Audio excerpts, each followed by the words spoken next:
அனைவருக்கும் வணக்கம். அன்பே டயானா இந்த படம் வந்து இந்த படத்தை பார்த்துட்டு இதை பற்றி ரொம்ப எந்த இடத்துலையும் வந்து கம்மியாக இல்லாமல் அதில் உள்ளதை உள்ளபடியே மனசு கோணாமல் எழுதின பத்திரிகையாளர் அக்கா, அண்ணன், தங்கச்சி, தம்பி எல்லாருக்கும் முதற்கண் வணக்கம், நன்றி. ஏன்னா சும்மா எழுதி ஒரு படத்தை நீங்கள் நினச்சா வந்து இது என்ன அப்படின்னு சொல்லி ஸ்கிப் பண்ணிட்டும் போயிட முடியும். ரொம்ப எவ்வளோ பெரிய படமாக இருந்தாலும் உங்களால் ஸ்கிப் பண்ணிட முடியும். ஒரு சின்ன படமாக இருந்தாலும் அதில் கருத்து கரெக்டாக இருக்குது அப்படின்னா அதை எடுத்து கொண்டு போய் மக்கள்கிட்ட சேர்க்குற ஒரே பவர் வந்து உங்ககிட்ட தான் இருக்குது. அதை நீங்கள் ரொம்ப சூப்பராக பண்ணியிருந்தீங்க. முக்கியமாக இது வந்து எனக்கு நான் வந்து கொஞ்சம் எப்படி சொல்கிறது, செல்ஃபிஷாக சொல்லணும்னா வந்து நான் அன்றைக்கி சும்மா சொன்னேன், இது முடிஞ்சால் என்ன கொஞ்சம் 2 வார்த்தை சேர்த்து எழுதுங்கன்னு. அது சொன்னதில் கொஞ்சம் கூட குறையாமல் ரொம்ப எப்படி சொல்கிறது, இந்த எங்களை வந்து இந்த டிவிக்கு அந்த ஃபோனில் இருந்து அவர் சொன்ன மாதிரி ஃபோனில் இருந்து அந்த ஸ்க்ரீனுக்கு வந்து ஜெயிக்கணும்னு நாங்கள் எதிர்பார்த்தா பரவாயில்ல, எங்களை மாதிரி நிறைய பேர் இந்த பத்திரிகை சைடு இருந்து அவ்வளோ பேர் எதிர்பார்த்துருக்காங்கன்றது வந்து எனக்கு இந்த படத்துக்கு அப்புறம் தான் தெரிஞ்சிச்சு. அதுக்கு வந்து ரொம்ப ரொம்ப நன்றி. அண்டு இன்டர்நெட், இந்த எக்ஸ் அது இதுலாம் நம்ம மக்கள் எழுதுவாங்க, அவங்களுக்கும் ஒரு மிகப்பெரிய அந்த என்ன சொல்லுவாங்க, அது சோசியல் மீடியா நண்பர்கள், அவங்களுக்கும் வந்து பெரிய பெரிய நன்றி. ஏன்னா அந்த சோசியல் மீடியான்னு ஒன்று இல்லைன்னா இன்னைக்கு சினிமாவே இல்லைன்ற அளவுக்கு போயிடுச்சு, அந்த அளவுக்கு பண்ணியிருந்தாங்க. அண்டு அன்பே டயானா பற்றி சொல்லணும்னா வந்து அவர் ஃபஸ்ட்டு சொல்லிட்டே இருந்தாப்புல, சின்ன படம் சின்ன படம்லாம் கிடையாது, நான் சென்னையில் எங்கே போனாலும் அன்பே டயானுக்கான ஒரு போஸ்டர் கூட நான் பார்க்காம இருந்ததே கிடையாது. அதுக்கு முக்கிய காரணமான யுவராஜ் ப்ரோ. அதாவது ஒரு படத்தை வந்து எடுத்துடலாம், ஆனா அதை கொண்டு போய் மக்கள் கிட்ட சேர்க்கறதுன்றது வந்து எல்லாருக்கும் அது வந்து ஒரு ஆர்ட் மாதிரி தான் இன்னைக்கு ஆயிடுச்சு. அந்த ஆர்ட் வந்து எவ்வளவு பேருக்கு சூப்பரா அது பண்ண முடியும்னு தெரியல. ஆனா அவர் வந்து நான் குட் நைட்ல இருந்தே நான் பார்த்துட்டு இருக்கேன், அவர் அதை வந்து ரொம்ப சூப்பரா பண்ணிட்டு இருக்காரு. ஏன்னா இப்போ எங்க வீட்டுல எல்லாம் வந்து நாங்க போய் டூரிஸ்ட் ஃபேமிலி படத்தை வந்து நாங்க ஃபேமிலியா போய், ஏன்னா நாங்க எங்க ஊர் சைடு இருந்து நாங்க அப்படி போய் ஃபேமிலியா பாக்குறதெல்லாம் அப்படி போய் பாத்திர மாட்டோம். ஒண்ணு அதுக்கு ஒரு பெரிய ஹீரோ இருக்கணும், அது இருக்கணும். அதை வந்து அவரு ரொம்ப அழகா பண்ணிட்டு இருக்காரு. இந்த படத்துக்கும் அவரு கொஞ்சம் கூட குறையவே இல்லாம எந்த பக்கம் போனாலும் நான் என் வீட்டுல அப்படியே காமிச்சிட்டே, அங்கே ஒரு போஸ்டர் பாரு, நான் நிக்கிறேன் பாருன்னு சொல்லி காமிச்சிட்டே இருந்தேன். அந்த அளவுக்கு சூப்பரா பண்ணியிருந்தாரு. அண்டு டைரக்டர் ப்ரோ வந்து அவர் எழுதினாரு, நான் நடிச்சேன்லாம் சொல்லக்கூடாது, நான் சும்மா போய் அவர் சொன்னதை நான் திருப்பி பண்ணிட்டு வந்தேன், அவ்வளவுதான். முழுக்க 100% இந்த கிரெடிட் வந்து அவருக்கு தான் போய் சேரணும். டைரக்டர் பாரி இளவழகன். ஏன்னா அந்த ரூட்னு ஒன்று இருக்குல்ல, அப்போ நாங்களாம் வந்து இந்த யூடியூப்னு ஒரு விசிட்டிங் கார்டு இந்த மாதிரியாச்சும் ஒன்று கையில் எங்களுக்கு இருக்கு. ஆனால் இந்த டைரக்டா சினிமாவுக்கு ட்ரை பண்றவங்கன்றது வந்து அது வந்து ஒரு எப்படி சொல்றது, கடல்ல போய் நீச்சல் அடிச்சு மீன் பிடிக்கிற மாதிரி ஒரு கஷ்டமான ஒரு விஷயம். இல்ல நீங்க சிரிச்சாலும் அதுதான் உண்மை. அதனாலதான் எனக்கு அவங்க அந்த மாதிரி ஆத்தென்டிக்கா சினிமாவுக்குன்னு வெறி பிடிச்சி சண்டை போட்டு வர்றவங்கள்ட்ட வந்து ஒரு பெரிய மரியாதை இருக்கும். அந்த மாதிரி பண்ணியிருக்கீங்க. அந்த ஏற்கனவே அன்னைக்கு சசி என்ன சொல்லிட்டாரு, வேற என்னடா உட்காந்து எழுதிட்டு வந்துட்டீங்க, ஆளாளுக்கு தேங்க்ஸ் சொல்லிட்டே இருக்கீங்கன்னா, அதனால நீங்க தேங்க்ஸ்லாம் ஆல்ரெடி சொல்லியாச்சு. மற்றபடி இந்த படத்துல இருந்து அவுட்கம்னா எப்படி சினிமாவுக்கு வந்து அவர் முன்னாடி சொல்லி எப்படி பார்க்கணும், எந்த சைடு அந்த இது நிறைய அந்த நீக்கு போக்கு கத்துக்கிறது வந்து அவர்கிட்ட இருந்து நிறைய கத்துக்கிட்டேன். ரொம்ப ஹெல்ப்ஃபுல்லா இருந்துச்சு. அண்டு அவ்வளோதான். எல்லாருக்கும் ரொம்ப நன்றி. தேங்க்யூ. சார் அடுத்த படத்துக்கு ப்ரோ நீங்க முதல்ல எனக்கு கூப்பிடுங்க ப்ரோ. அது மாதிரி அவரை தான் டேட்டு கொடுத்துட்டு இருந்தாரு. அப்படிலாம் கிடையாது, நீங்க எப்போ சொன்னாலும் நான் வர்றேன் ப்ரோ, நான் ரெடி தான், டேட்லாம் இருக்கு, நாங்கள் ஃப்ரீயா தான் இருக்கேன். 5 படம்னு ஒரு யார் 5 படம் கிளப்பி விட்டது யார் 5 படம் இல்ல, அடுத்த ஒரு படம் அது கூடிய விரைவில் அந்த அறிவிப்பும் வரும். நான் அது வர்றப்போ நான் வந்து பேசுறேன். ரொம்ப நன்றிங்க எல்லாருக்கும், ரொம்ப நன்றி. தேங்க்யூ. ரொம்ப நன்றி. இந்த படத்துல எனக்கு ஒரு ஏன்னா நீ வந்து ஆங்கரிங் பண்ண நினைச்சுவாங்க. ரொம்ப நன்றி. ஏன்னா இது வரைக்கும் பிரசாத்ல நிறைய படங்களுக்கான ஈவெண்ட் ஹோஸ்ட் பண்ணியிருக்கேன். ஸோ ஃபர்ஸ்ட் டைம் இப்படி நின்று பேசுறது சந்தோஷமா இருக்கு.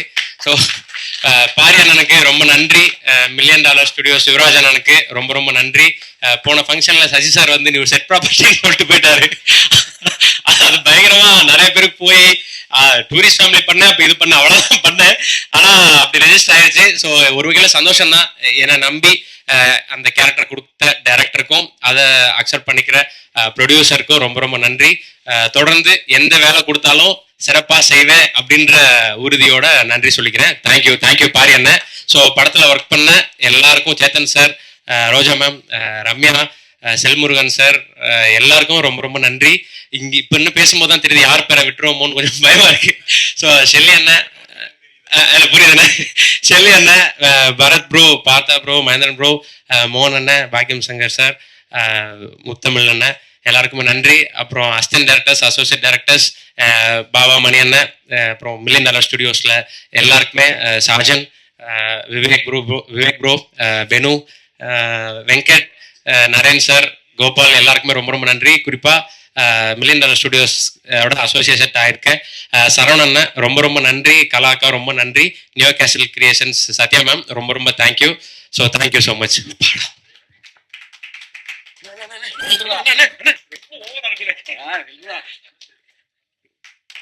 படம் சக்சஸ் ஆகும் இல்லையோ, ஆனா இந்த மாலக்கடைக்காரரு ரொம்ப சந்தோஷமா இருக்கு. இல்ல எத்தனை நாளைக்கு தான் வந்து பார்த்துட்டே இருப்பேன், போட்டு விட்டுறலாம்ல. இங்கே வந்திருக்க எல்லாருக்குமே ரொம்ப நன்றி. லைஃப்பில் வந்து நம்மக்கிட்டலாம் என்ன பண்பு இருக்கோ இல்லையோ, கிராட்டிடியூட் அப்படிங்கிறது வந்து எல்லாருக்குமே இருக்கணும் அப்படின்னு நினைக்கிறேன். நன்றி உணர்வு. இந்த இடத்துல இந்த மேடையில் நிற்கிறதுக்கு காரணம் நான் மட்டும் கிடையாது. ரொம்ப ஆயிரக்கணக்கான ஆட்களும் இந்த மேடையில் இருக்கவங்க, இந்த அரங்கத்தில் மட்டும் இல்லாதவங்களும் இதுக்கு வெளில இருக்கவங்களும் நிறைய பேர் இருக்காங்க. அவங்க எல்லாருக்கும் என்னால் முடிஞ்ச அளவுக்கு இந்த ஸ்பீச்சில் நன்றி பாராட்டணும்னு நான் நினைக்கிறேன். நீங்கள்லாம் இல்லைன்னா இந்த இடமும் இந்த அன்பே டயனாவோட இந்த சக்ஸஸும் சாத்தியமே ஆயிருக்காதுன்றது வந்து நான் ரொம்ப ஸ்ட்ராங்காக பிலீவ் பண்ணுறேன். முதல்ல வந்து ப்ரெஸ் அண்ட் மீடியா. ஏன்னா வந்து இந்த அரங்கம் வந்து நிறைய விதமான ப்ரெஸ் ஆட்களை வந்து இங்கே உட்காந்து படம் பார்ப்பீங்க. ஆனால் எல்லாருக்குமே நிறைய மாற்று கருத்துக்கள் இருக்கலாம். எல்லாரோட டேஸ்ட்டும் ஒரே மாதிரி இருக்கணும்ன்றது கிடையாது. ஆனா உங்களுடைய கருத்துக்கள் என்னவாக இருந்தாலும் ஒரு படம் வந்து இது மக்கள்கிட்ட போய் சேரும்போது வேற மாதிரி இருக்கும் அப்படின்ட்டு தங்களோட எண்ணங்களை ஒதுக்கி வச்சுட்டு அந்த படத்தோட ஒரு நலன் மட்டுமே கருதி நிறைய என்கிட்ட வேற சொன்னாலும் அவங்களுடைய விமர்சனங்களும் எழுத்துக்களும் வேற மாதிரி இருந்த இந்த படத்துக்கு முதல் உதவியா இருந்த உங்க எல்லாருக்கும் மிகப்பெரிய நன்றி நான் தெரிவிச்சுக்கிறேன் இந்த இடத்துல. அதுக்கப்புறம் எல்லாரும் சொன்னதுதான், நான் தியேட்டருக்கு போகும்போதெல்லாம் எல்லாரும் என்கிட்ட சொல்லிட்டே இருந்தது, நான் வந்து ஜமாக்காக தான் வந்தோம் அப்படின்னாங்க. அந்த படம் வந்து நான் சொன்ன மாதிரி முன்னாடி பெரிய வரவேற்பு இல்லைனாலும் என்னோட டீம் கிட்ட நான் ரொம்ப ஸ்ட்ராங்காக சொல்லிட்டே இருப்பேன், அந்த படம் வந்து ஒரு நாளும் க்ரோ ஆகிட்டே இருக்கும் அப்படின்றது. அதில் எந்த விதத்துலையுமே எனக்கு வந்து சந்தேகமே இல்லை. ஜமாவுக்கு நன்றி, ஜமாவோட ப்ரொடியூசர்ஸுக்கு நன்றி.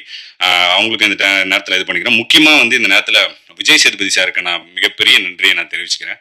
ஏன்னா அவர்கிட்ட நான் கதை சொன்னப்ப அது ஒரு சீக்வன்ஸ் இருக்கு.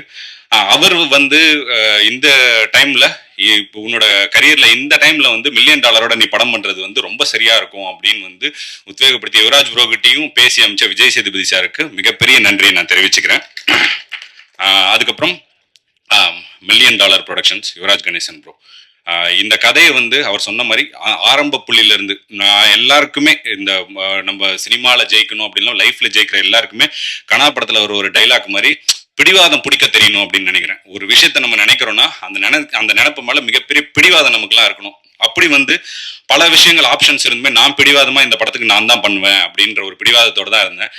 அதை வந்து அந்த அந்த அந்த பாயிண்ட்ல இருந்து இன்னைக்கு வரைக்கும் நம்பின யுவராஜ் ப்ரோக்கு மிகப்பெரிய நன்றிகளை நான் தெரிவிச்சுக்கிறேன்.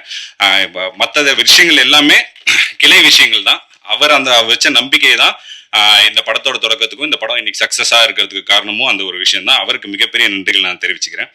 அதுக்கப்புறம் முக்கியமா ஒரு ஏன் வந்து யுவராஜ் ப்ரோக்கு இவ்வளோ ஸ்ட்ராங்கா ஒரு சில நன்றிகளை சொல்றோம் அப்படின்னா, எனக்கு 2 படத்துலையுமே ஜமாலியும் சரி இதுலையுமே சரி என்ன விஷயம் வந்து பொதுவா நடந்தது அப்படின்னா, நம்மளோட எழுத்தை வந்து ஒரு ப்ரொடியூசர் வந்து முழுசா நம்புறதுன்றது வந்து ரொம்ப ரொம்ப ஒரு இயக்குனருக்கு வந்து கிடைக்கிற வரமா தான் நான் நினைக்கிறேன். என்னோட ஜம்மா ப்ரொடியூசர்ஸும் அப்படிதான். ஒரே ஒரு வார்த்தை கூட நான் என்ன எழுதணும் அதை வந்து மாற்றணும், இந்த சீனை மாற்றணும், இந்த டைலாகை மாற்றணும் அப்படின்லாம் எதுவுமே சொல்லாமல் முழுக்க வந்து அதை ட்ரஸ்ட் பண்ணாங்க. அது ஒரு ஆர்ட் ஃபிலிம். ஸோ அதை பற்றி இவனுக்கு தெரிஞ்சிருக்கு, இதில் மாற்ற வேணாம் அப்படின்னு நினைக்கிறது ஓகே. பட் ஒரு கமர்ஷியல் ஃபிலிம் வரும்போது இதில் எல்லாருக்குமான சே இருக்கும். நம்ம எப்படி ஒரு திரைப்படங்களை ரசிக்கிறோமோ, ஒரு காதல் காட்சிகள் எழுதுறோமோ, ஒரு நகைச்சுவை காட்சிகள் எழுதுறோமோ, அந்த மாதிரி எல்லாருக்குமானது இருக்கும். என்னோட அதிக சென்சிபிலிட்டி இருக்க ஆட்கள் வந்து யுவராஜ் ப்ரோ. ஆனா அப்படி இருந்தும் இந்த கதையில ஒரே ஒரு டைலாகோ ஒரே ஒரு சின்ன சீனோ கூட இதுல இந்த டைலாக் இப்படி மாத்தி எழுதலாம், இந்த சீன் இப்படி இது பண்ணலாம் அப்படின்னு எதுவுமே சொல்லாம எழுத்த நம்பினது இருக்குல்ல, அது வந்து அதுக்கு நான் வந்து யுவராஜ் ப்ரோக்கு என்னைக்குமே நான் கடமைப்பட்டு இருக்கிறேன். ஏன்னா இது ஒரு படம் பண்ண போற எல்லா இயக்குநர்களுக்கும் தெரியும் இது எவ்வளவு பெரிய பயங்கர கிரேட்ஃபுல்லான விஷயம்னு. அப்படி ஒரு விஷனை சப்போர்ட் பண்றதுக்காக thank you Yuvaraj bro, thank you so much.